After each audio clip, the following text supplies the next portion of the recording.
Hey friend, good news! Cubase 15 just dropped. And this is always exciting. Now I think that might be my favorite time of the year, after Christmas of course. But the big question is it worth upgrading? Now I'm gonna give you my honest take on that later in this video. But first, let's not waste any more time and jump right into what's new in Cubase 15. So let's first start with the Cubase Hub that has been totally redesigned. Now this is the old one found on previous versions of Cubase, and this is the new one. Way more clean, way more modern looking also. So we mostly have the same things as before, but laid out in a different way. So on the left side, for example, we have different tabs, one for projects, tutorials, the deals, that is going to lead you straight to the Steinberg website, the manuals and your Steinberg account, and so on. In the center, we have our folders, so the recent, where all the recent projects are listed. Same for templates, and also custom folders you can set up yourself by going to the Hub settings and add them on from this place right here. And then they will show up straight into the Hub, which can be very, very useful. On top of the Hub, we have now access to the audio drivers you have on your system, and also the audio connections and the driver settings if you want to change the buffer size, for example. Okay, so all of these are accessible straight inside the Hub itself without having to load a session. And this is super useful in my opinion anyways. And something very, very cool, and look at this. If I go into the recent folder, I have my list of recent projects, and look at this. There's a preview icon on some of the projects. If I click on them, it gives me a 5-second audio preview of the project itself. It's so cool.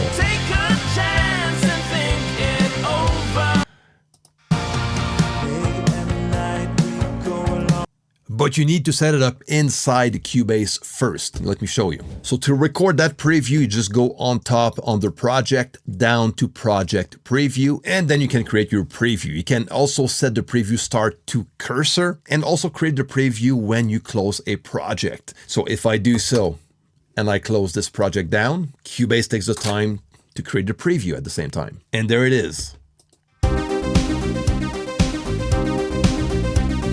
And you can also have access to the Cubase Hub directly from a Cubase project by clicking on the home icon on the top left.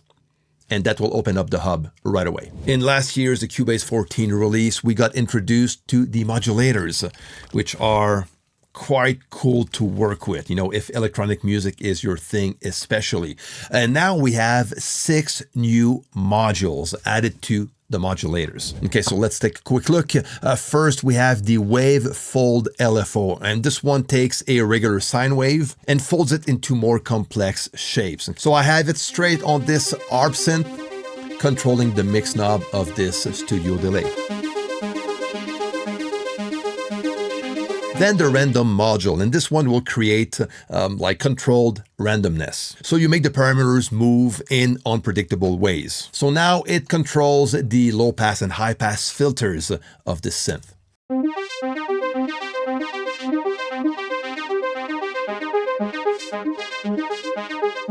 Now the sample and hold module will capture the value of another modulator or even an external source via sidechain, and will hold it for a certain amount of time before grabbing a new one. Okay, so now I have this drum groove as a source via sidechain that is controlling the an EQ band straight on the channel itself.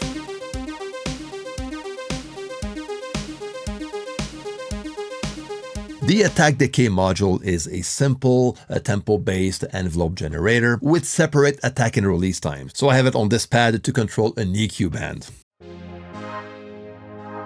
So it's like an automatic fade-in, fade-out curve that you can trigger rhythmically. Now the Morph LFO module is actually pretty nice. It combines 2 LFOs inside the same module. So I have it here to control the volume of this pad, and so I have the first LFO that I can set up to taste, and if I bring this little morph fader here to the right, Now I'm selecting the second LFO that I can set up completely different from the first one. And from this point, I can blend both LFOs together, which is so nice. And on top of that, we have the crossfader module. And this one will blend two different modulation sources, like I have here. So I have the attack decay module and the morph LFO module. And I'm using the crossfader to combine both of these modules to control anything I want. And I have it to control the mix level of the studio delay on this pad.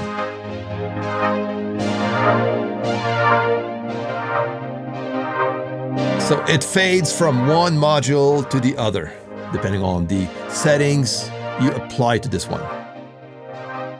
Now, when it comes to modulators, these 6 new modules are a huge addition. You know, they add so much to the creativity possibilities we have now in Cubase 15. In Cubase 15, we're now able to do quick exports. And this is in the case where you want to export your song very, very quickly without having to go through all those parameters that we have on the regular export audio mixdown window.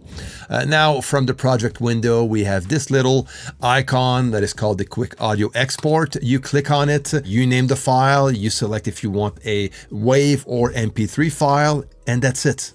You export, okay, regardless on where your locators are. It's going to set up the range from the first and last audio event in your session. And that's it. Very quick.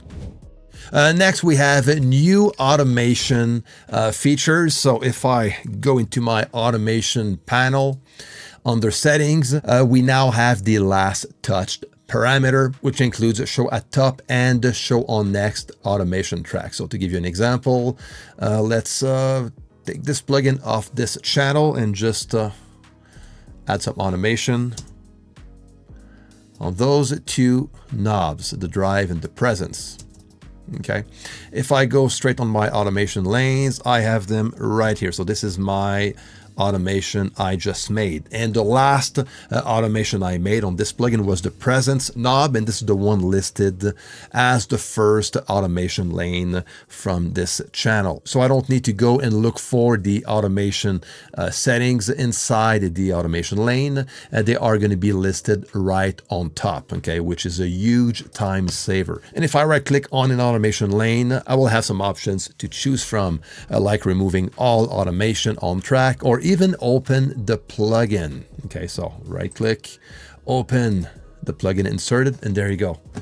It's right there. Okay, so it's pretty cool. And since we're on the track, we have 2 new controls we can find inside the track control settings. The first is volume and pan. So volume is like the volume fader of the channel, but straight as a track control, and same for panning, which is quite nice. So very easy access to those controls.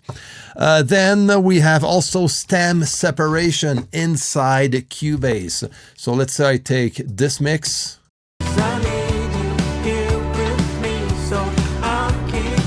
I'm gonna select the event, go under audio and look for separate stems. And I have the choice between vocals, drums, bass, and other. So I'm going to select them all and mute source event after separation. That's good. Click on separate stems, and there you go.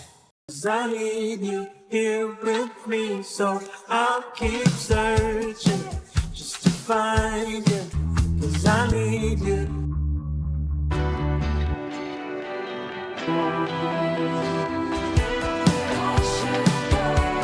So, you know, it's pretty neat to have this inside a DAW like Cubase. Now, as far as the quality of that stem extractor goes, it's fine, okay? Considering the fact that, you know, it's a feature that is implemented inside Cubase. Now, of course, if you ask me if this is the same quality found inside Spectra Layer, I'm going to say no, they're not using the same algorithms, okay? But still a very cool feature to have inside Cubase. When creating a pattern in Cubase 15, we now have two options, drums and melodic.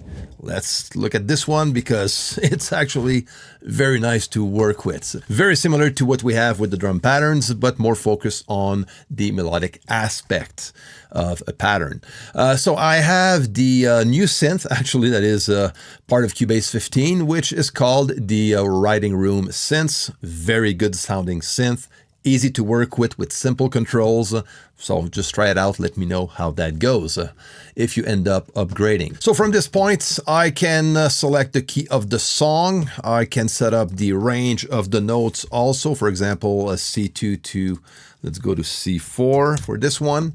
And I'll have all the notes listed inside the key I selected on top. I can even import a chord from a chord track or even a MIDI track. So for example, I'm just going to drag down this MIDI event that has a chord progression. And if I click on randomize, I'm going to get a bunch of notes here. Let's have a listen.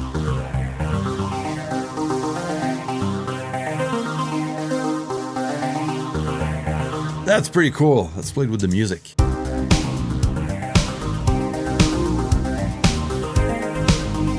That's so cool. Man, I love it. It's so inspiring. All right, so this is the type of tool that can give you lots of cool ideas. From this point, I can randomize a bunch of stuff, you know, as much as I want. I can randomize variations also.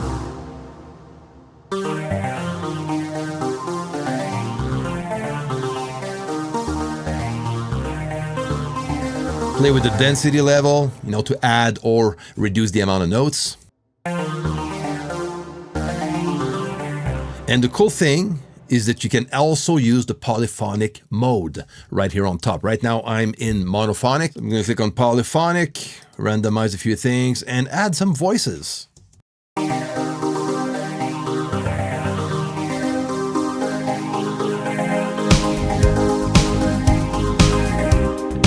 Nice, I love it. You can create complex patterns by using the randomize feature, but you can also keep things simple and, you know, write your own little patterns and notes.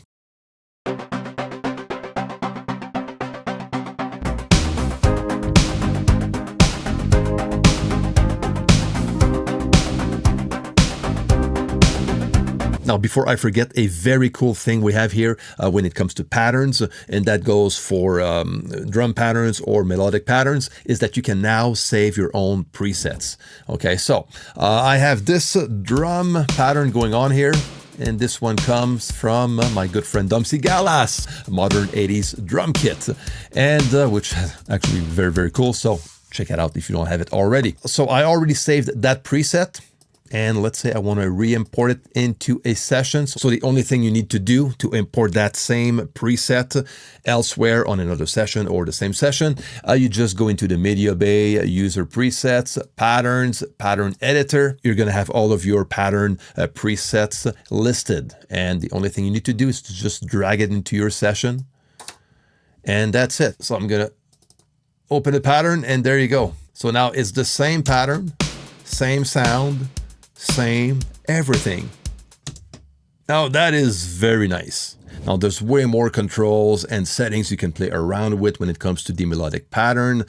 I'm limited in time in this video to go more in depth with this one, but if you want to dive deeper into Cubase 15 features like this one, you can check out my course, The Ultimate Guide to Cubase. I'm actually going to add Cubase 15 videos later this month. If you already have this course, you are all covered. If not, I'm going to leave the link down below. So if you're a composer working with orchestral libraries, you are going to love this one. First, the expression map editor has been redesigned. It's cleaner. It's also resizable, which can be very practical if you work with a lot of articulations, and is also searchable. So useful if you work with large libraries that has a bunch of expression maps. Now to set up your remote trigger note, you can do it manually, but you can also use your MIDI controller to trigger a note. Every articulation has access to MIDI modifiers. So that means that an articulation can have its own timing offset or pre-delay, which helps some sample libraries trigger more naturally. Now, something else that is new here is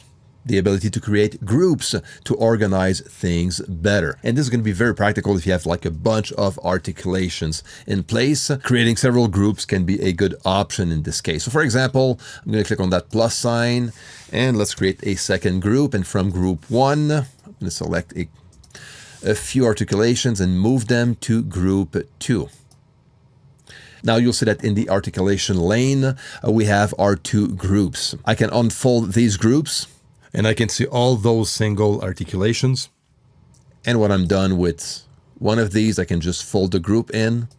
And now I have like a kind of a better visual of what is actually happening with all of my articulations. So that makes the whole process easier to work with. You can now change the attribute and direction of several articulations at the same time. Before you were only able to change those one at a time. But now, if I select several articulations, I can just change the direction to attribute or attribute to direction, so on and so forth. Okay. Also, the display can be changed inside the same window.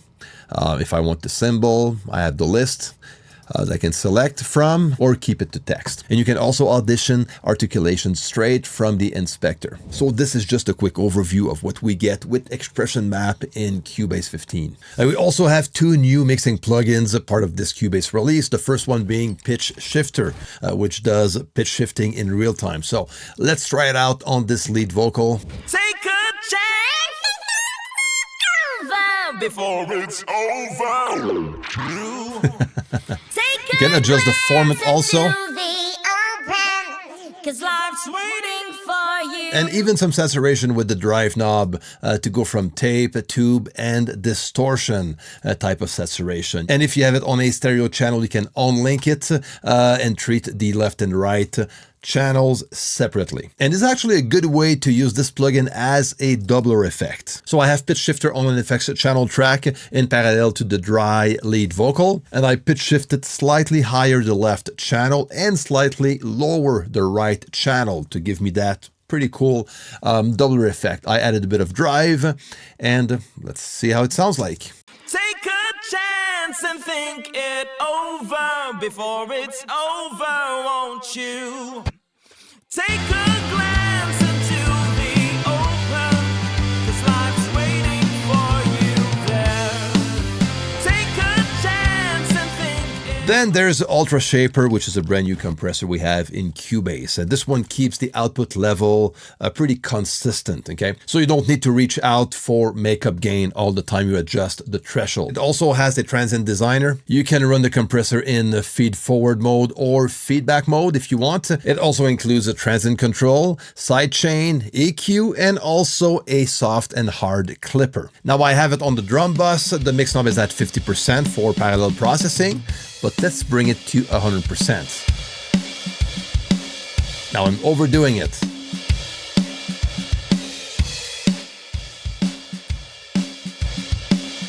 All right, I'm gonna bring the mix knob back to 50.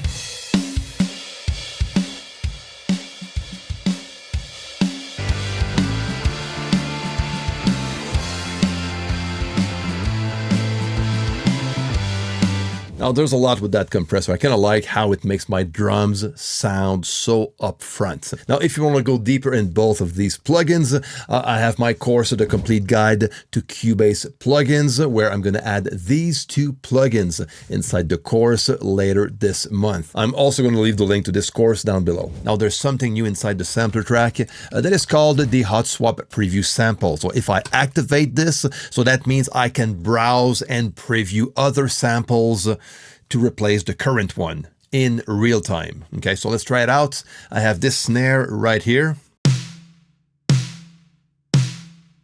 Okay, and I wanted to try something else here. So I just need to make sure my Hot Swap preview is active. I can click on Find Samples or even open the file browser.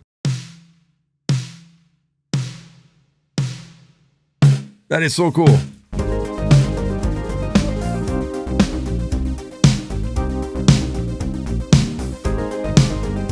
And if you like the new sample, you just apply it by clicking on this check mark or deactivate the hot swap button and get back to the original sample. Other improvements we have in Cubase is the resizable screen resolution, and I think this is only for Mac. Okay, so if you go under Preferences and down to User Interface, you have this application scaling. Okay, default is default, but you can rescale smaller or bigger. And this is actually very useful, and it does it right away. So you don't have to do it within macOS itself.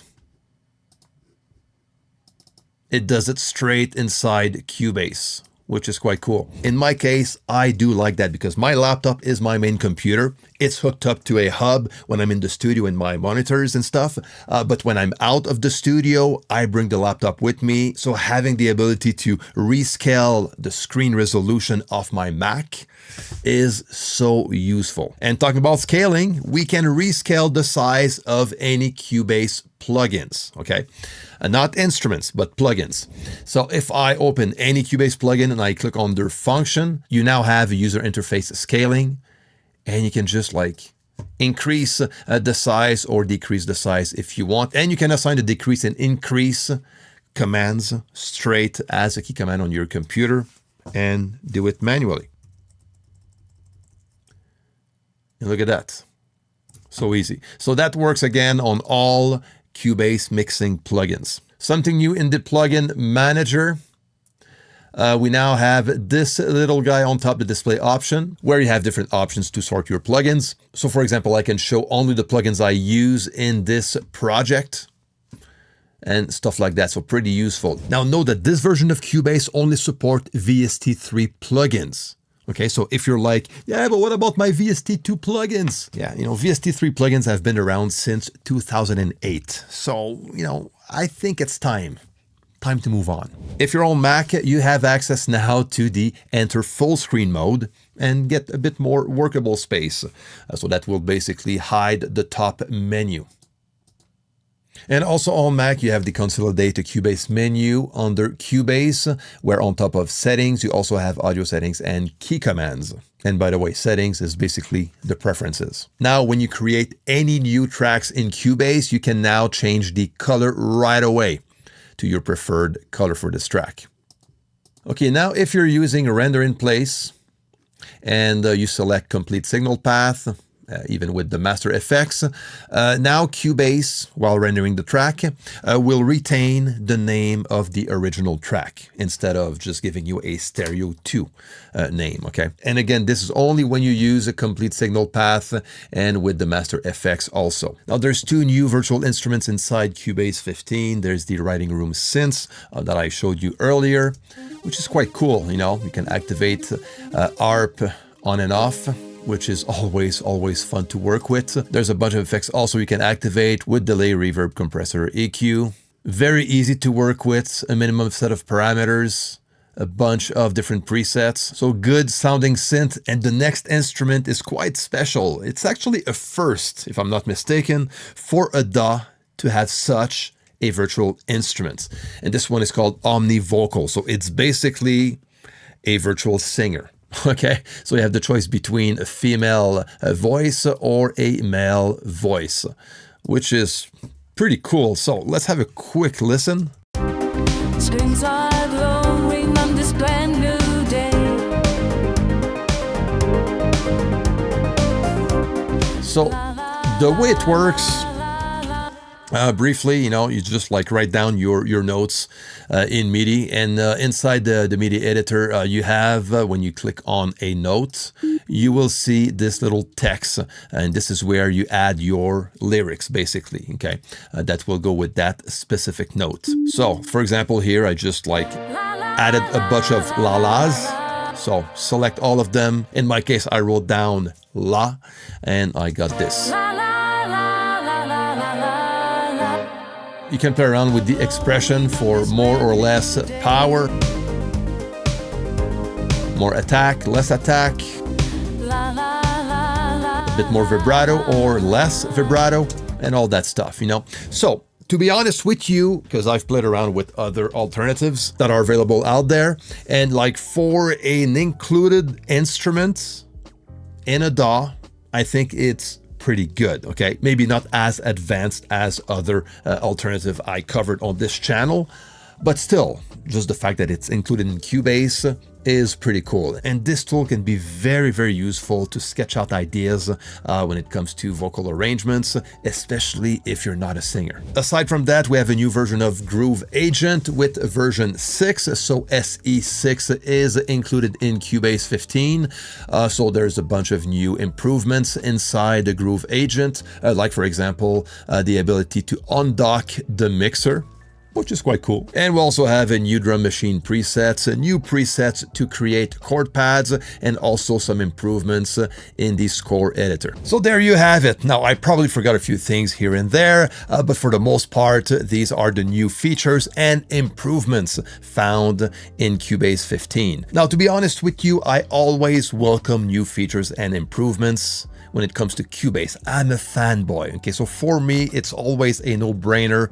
I just upgrade, okay? And I always upgraded my Cubase versions every time there was a new version available. But I do feel that this time around, the upgrade is not as significant as what we saw last year with the coming of Cubase 14. That version was huge. It was the implementation of the modulators, the patterns, the drum machine, all that nice stuff. But this time around, I feel like it's just like a light upgrade, or maybe like a 0.5 upgrade like we used to have before, which is still good. But whether it's worth to upgrade or not will depend on your situation. So if you come from a Cubase 13 and below, honestly, 15 is a huge jump. You are gonna love this version. Okay, if you come from a Cubase 14, now it depends, you know, like if you're a composer and you work with a bunch of orchestral libraries, or you're an electronic music producer, you're gonna love this upgrade. It's a very nice follow-up on all the new features that were found on Cubase 14. So this is my honest take on it, but I wanna know what you think. Let me know down below if you're planning on upgrading or not. I'm gonna leave the link to the new version of Cubase in the video description. At the same time, it's an affiliate link. So if you use that link, you're gonna help the channel and just like, you know, kill one bird with two stones. Is that it? Kill two birds with one stone. That's way better. All right, see you soon. Bye.